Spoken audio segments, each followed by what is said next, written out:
স্বাগতম career booster একাডেমিতে। সরকারি চাকরিজীবীদের জন্য এখানে থাকছে নবম পে স্কেলের সর্বশেষ ও নির্ভরযোগ্য আপডেট।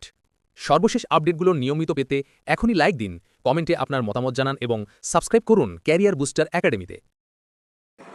অন্তর্বর্তীকালীন সরকার যখন গঠন হয়, মাননীয় প্রধান উপদেষ্টা ডক্টর ইউনূস, নোবেল বিজয়ী একজন মানুষ, তিনি যখন এই অন্তর্বর্তীকালীন সরকারের দায়িত্ব নেয় তখন আমরা ভেবেছিলাম যে সফলতার দ্বার উন্মুক্ত হয়েছে, বাংলাদেশের ভাগ্যাকাশে বিশাল এক চন্দ্র উদিত হয়েছে।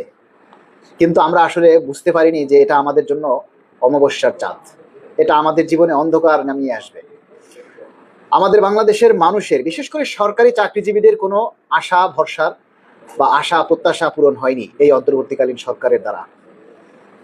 তাই আমরা বাংলাদেশের এখন যে নির্বাচিত সরকার, জাতীয়তাবাদী দল বিএনপি, জনাব তারেক রহমানের কাছে বাংলাদেশের সরকারি চাকরিজীবীদের অনেক প্রত্যাশা। আমরা মাননীয় প্রধান উপদেষ্টাকে অনুরোধ করব, মাননীয় প্রধান উপদেষ্টা, আপনি ক্ষমতা হস্তান্তর করার আগে এখনো সময় আছে, আপনি আমাদেরকে পে স্কেলের গেজেটটা জারি করে যান। বাস্তবায়ন নতুন সরকারই করবে, আপনি শুধু পে স্কেলের গেজেটটা জারি করে যান।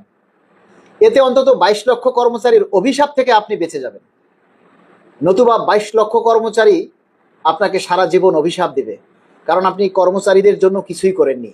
তাই এই যাবার বেলায় অন্তত পে স্কেলের গেজেটটা প্রকাশ করে যান।